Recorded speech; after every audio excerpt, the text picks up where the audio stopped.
पति गुरु गौरी गिरा, गोस्वामी गिरिजेश, मातु नर्मदा की कृपा रक्षा करे हमेश। बंदो हनुमत लखन संग, बंदो हनुमत लखन संग, रिपुहन भरत सुजान। सिया राम जी को नमन, गाऊं हरि गुण गान। अयोध्या राम लला की जय, नर्मदा मैया की जय, अखिलेश्वर महादेव की जय। हाँ, आस्थावान सज्जनों, श्री रामचरितमानस राम कथा धारावाहिक रूप में प्रस्तुत की जा रही है। नित्य प्रति अभी नर्मदा जी की कृपा से आज 12वां दिवस है और ये आज से आप फिर वंदना शुरू कर रहे हैं हमारे तुलसीदास जी महाराज। पहले उन्होंने संतों असंतों का वर्णन किया और अपनी हीनती बहुरी बताई और बताया कि भैया किस प्रकार से मैं अयोग्य होते हुए भी मेरा मन नहीं मान रहा है।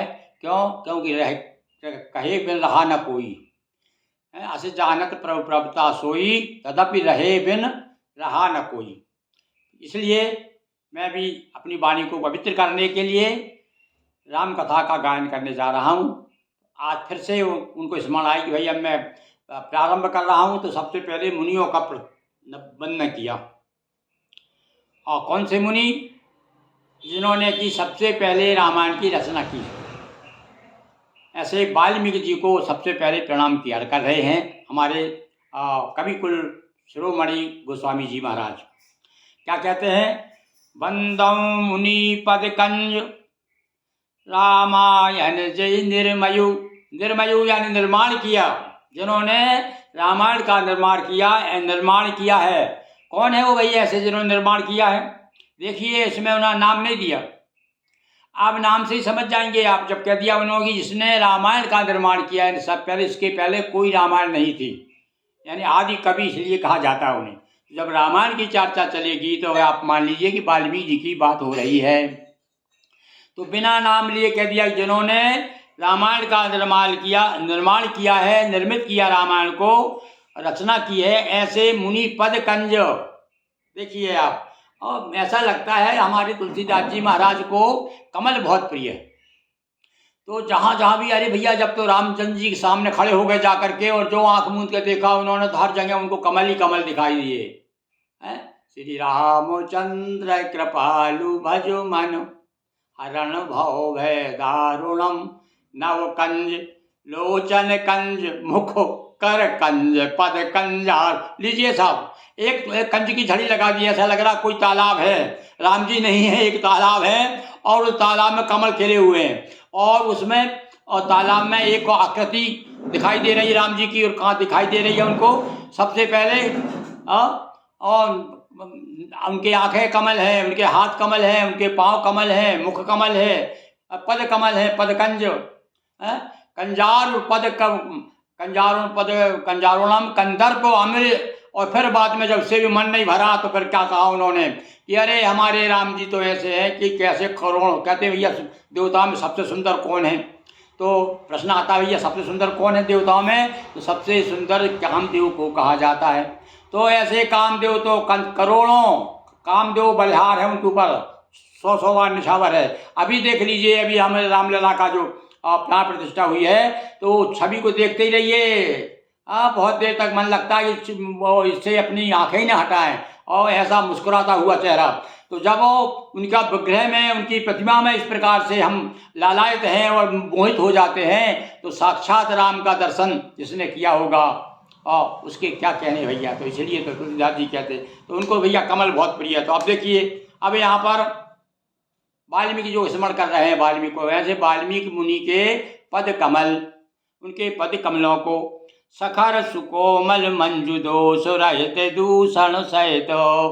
हाँ भाई, इसमें श्लेष है, श्लेष अलंकार है। श्लेष अलंकार का मतलब होता है जहाँ पर दो अर्थ, एक बात एक ही है पर दो दो अर्थ निकलते हों जिसके, है कि तो पर वारों उर्वशी तू उर्वशी समान है।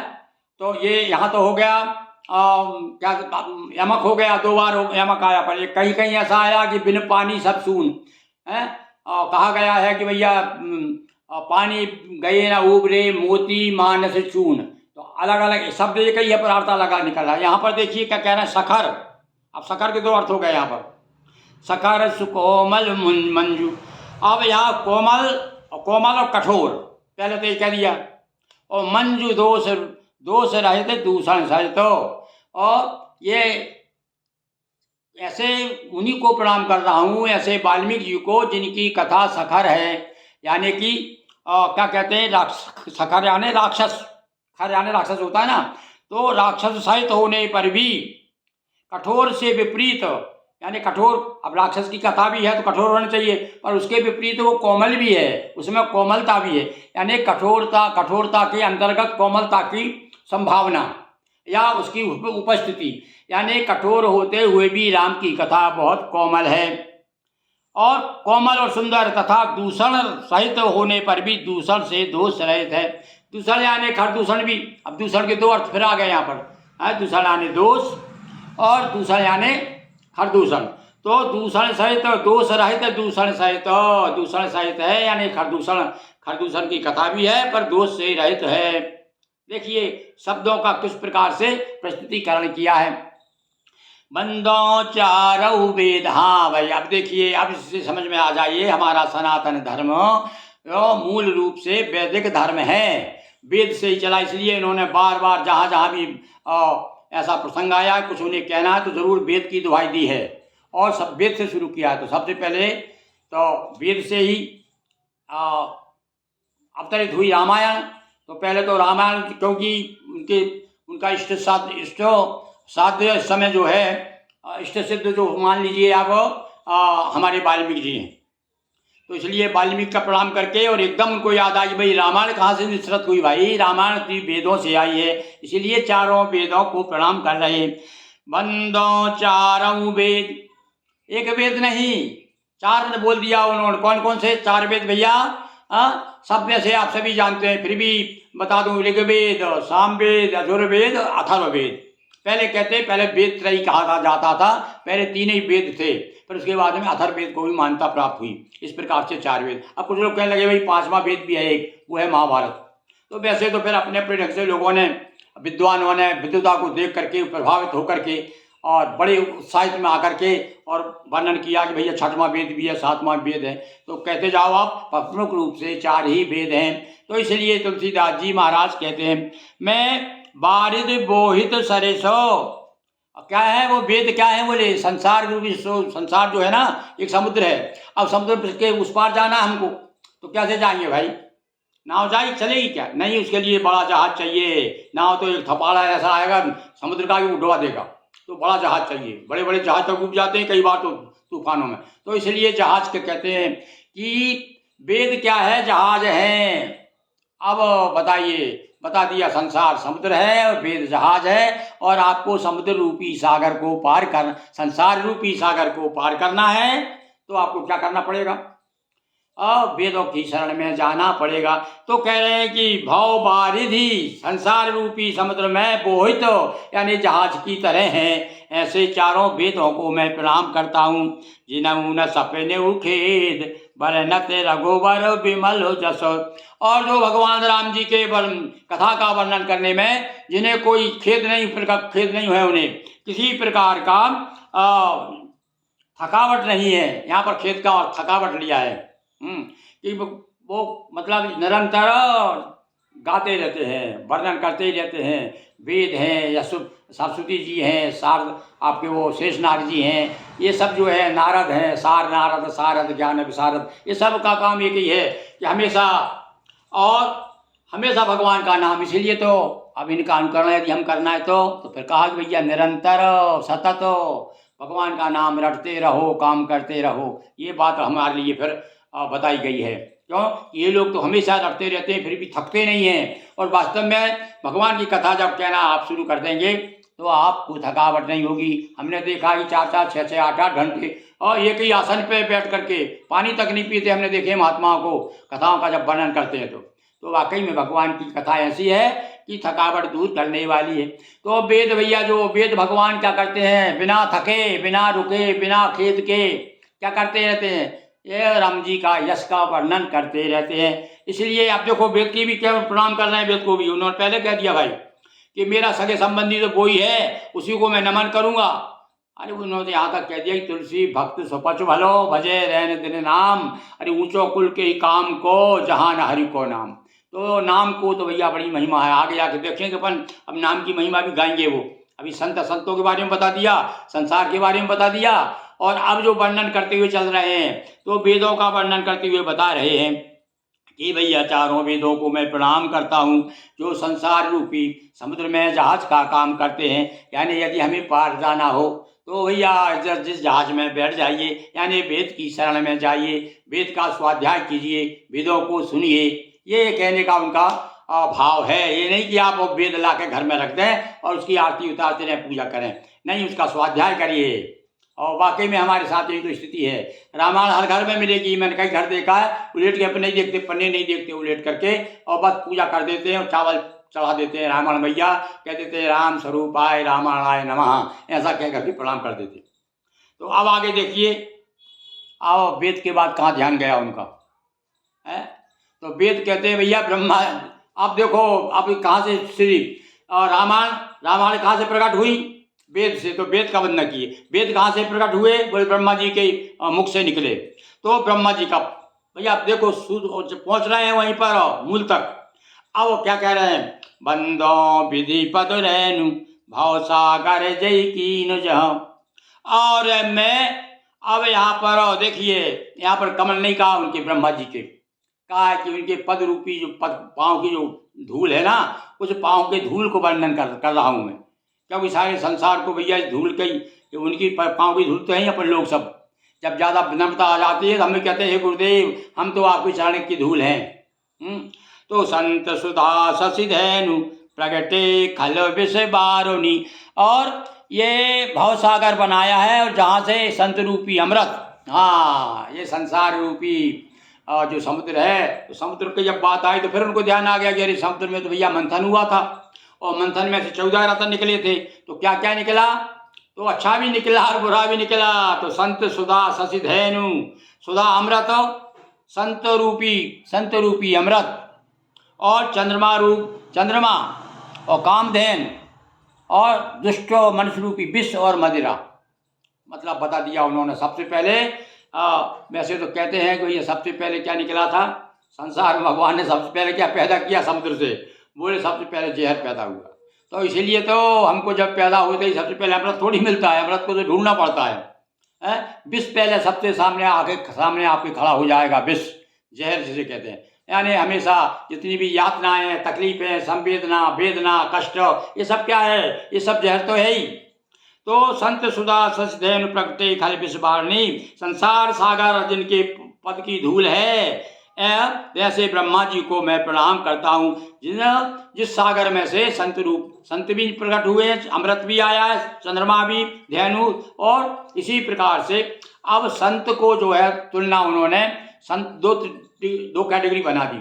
एक तरफ तो जहर और शराब, एक तरफ ये हो गई, और दूसरी तरफ को हो गया अमृत, हो गया चंद्रमा, हो गया गाय, और एक चीज और क्या, संत। यानी संत को भी बता दिया कि देखिए ये संत सुधा, संत रूपी सुधा, यानी अमृत कह दिया है। संत को क्या है, अमृत है, अमृत स्वरूप होता है। तो मतलब भैया यदि अमरता चाहिए तो संतों के पास जाइए, ये भी संकेत कर रहे हैं वो है। और यदि आपको यज्ञ कराना है और अपने मन को, क्योंकि चंद्रमा जो है मन का कारक होता है, चंद्रमा मनसो जाता चक्षु सूर्यो अजाता। तो इसलिए मन को यदि ठीक रखना है तो चंद्रमा अनुकूल रहेगा आपका, तो आपका मन ठीक रहेगा। तो इसी प्रकार से हमारे धर्म में विशेष रूप से इनका बड़ा महत्व बताया गया है। तो इसीलिए उन्होंने कहा कि भैया देखिए ये तो गुण और अवगुण में है ये संसार, ये उनकी पक्की धूल में सब। देखो धूल में आप जाते हैं तो कांटे भी मिलेंगे। फूल तो भैया हमको बिछाना पड़ता है, रास्ते में कांटे तो अपने आप आ जाते हैं। इसलिए कहा गया ना हमारे यहाँ, जो ग्रस्त सही सदग्रस्त होता है वो सवेरे सवेरे हमारी गृहिणी पानी सींचती है और धूल अपने दरवाजे पर फूल का सिंचन करती है, जल सिंचन करती है और फूल बिखरा देती है। तो कहने का अर्थ है कि भैया फूल तो बिखराना पड़ेगा, संत तो आपको संत के लिए कुछ करना पड़ेगा, बनने के लिए संत के पास आपको जाना पड़ेगा, अमृत के लिए प्रयत्न करना पड़ेगा, और जहर तो अपने आप मिल जाएगा। कांटे तो अपने आप आपको सड़क पर कोई डाल बिछाता थोड़ी है, कांटे तो अपने आप आ जाते। तो ये कहना चाहते हैं कि ये संसार रूपी समुद्रों में मंथन से जो अच्छी चीज़ निकली वो बुरी चीज़ निकली, और वारुणी है, शराब है और जहर है। तो आपको क्या चाहिए? अब क्या दोनों चीज़ सामने रख रहे हैं तुलसीदास जी। अब आगे आपको बताएंगे, सबका अलग अलग वर्णन कर रहे हैं कि भैया देखिए बिना पहचान के आदमी उसको ग्रहण करे ना करे, मालूम ही नहीं है तो कैसे क्या करेगा। तो इसलिए पहचान जरूरी है, इसलिए चर्चा कर रहे हैं। विबुधो विप्र बुध ग्रह चरण बंद कहो कर जोर, हो प्रसन्न पुरभौ सकल मंजू मनोरथ मोर। हाँ, अपने मनोरथ को मंजू कहा उन्होंने। ये बात जानते हुए, अरे राम की कथा मंजू नहीं है तो क्या और किसी दुष्ट की कथा मंजू होगी क्या? तो इसलिए भैया मेरा मनोरथ हो तो मंजू मनोरथ कर रहा हूँ मैं, ऐसा नहीं कर रहा हूँ कि आपको तकलीफ हो मेरे मनोरथ से, है। क्योंकि सुंदरता हर आदमी चाहता देखता है सुंदर, तो ऐसा सुंदर कथा कहने जा रहा हूँ मैं। इसलिए विबुध हो, सबसे पहले भैया ब्राह्मणों को, देवताओं को, विबुध यानी देवता, विप्र यानी ब्राह्मण, और बुध ग्रह चरण बंदी,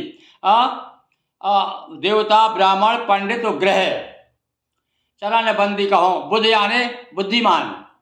देखिए यहाँ पर बुध यानी ग्रह, बुध ग्रह से अर्थ नहीं है, ग्रह कह दिया ने 9 ग्रहों की बात हो गई। तो यहाँ 1 2 3 4 लोगों को एक साथ प्रणाम कर दिया। हे देवताओं, हे विप्रो, हे बुद्धजनों और हे नवग्रहों, मैं आपके चरण की वंदना करते हुए हाथ जोड़ रहा हूँ। देखिए अब हाथ जोड़ करके कह रहे हैं भाई। अब जब किसी को आप निहोरा करेंगे, हाथ जोड़ेंगे, सही मन से प्रार्थना करेंगे तो क्यों नहीं सुनेंगे। तो इस प्रकार से कह रहे हो प्रसन्न पुरबहु सकल, आप प्रसन्न हो करके मेरी कामना को पूरा करिए। तो भैया देखिए इतने बड़े बड़े महान विद्वान भी हाथ जोड़ कर प्रार्थना कर रहे हैं, तो हमें भी तो हाथ जोड़ करके जब भी कोई चीज़ मांगना हो हमारे इष्ट देव से अथवा किसी भी देवता से, तो आपको हाथ तो जोड़ना ही पड़ेगा, प्रार्थना तो करना ही पड़ेगा। इसलिए बार बार बताया गया कि भैया ऐसा ऐसा करिए, इतने बार जा करके नमन करिए, इतनी बार जप करिए, इतने बार स्मरण करिए, आपकी मनोकामना देवता जरूर सुनेंगे। और मंजू मनोरथ मोर, मेरे मनोरथ को पूरा करें। बोलिए अयोध्या राम लला की जय, नर्मदा मैया जी की जय। अक्षरम पदम भ्रष्टम मात्राहीनम च भवेत् तत्क्षम्यतां देवी प्रसीद परमेश्वर।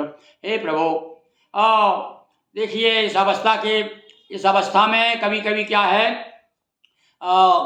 जीभ जो है स्लिप हो जाती है, तो बोलना कुछ चाहते हैं कुछ निकल जाता है, तो शब्दों का भी ठीक से उच्चारण नहीं हो पाता, कभी कभी गलतियां भी हो जाती है, ठीक से आँख से दिख भी नहीं पाता। इसलिए हम प्रभु, हे राम जी और हे तुलसीदास जी महाराज, हम आपके ग्रंथ का अवगाहन करने का प्रयास कर रहे हैं, इसलिए कहीं त्रुटि होता आप तो क्षमा करें। और श्रोता भी हमारे ये बड़े प्रबुद्ध हैं, और जैसा कि पहले कह दिया है कि जो राम कथा के रसिक हैं वो तो प्यार से बैठ करके कथा सुनेंगे।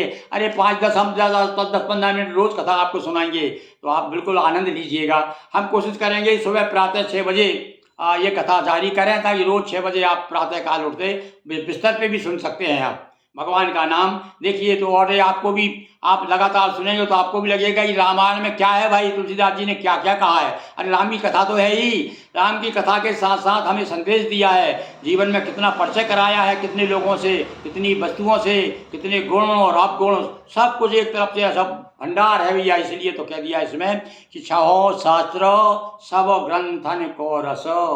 ये तो रस ही रस है, यहाँ तो सारे ग्रंथ 6 शास्त्र हैं, 4 वेद हैं, 18 पुराण हैं, 108 उपनिषद हैं, महाभारत हैं। देखिए कहाँ किस लिए कहीं मत जाइए, और इस जो मानस मान चख चाहिए, जो मानस का रस चखना चाहता है वो हमारे पास में आइए और आनंद लीजिए। और एक बार फिर मेरे साथ में आप भी हाथ जोड़ करके भगवान को प्रणाम करिए। भगवान से आप भी प्रार्थना करिए कि प्रभु हमको भी ऐसी बुद्धि दीजिए कि हम भी इस कथा का रसपान करें। बोलिए सियावर रामचंद्र की जय। हर हर महादेव शंभो।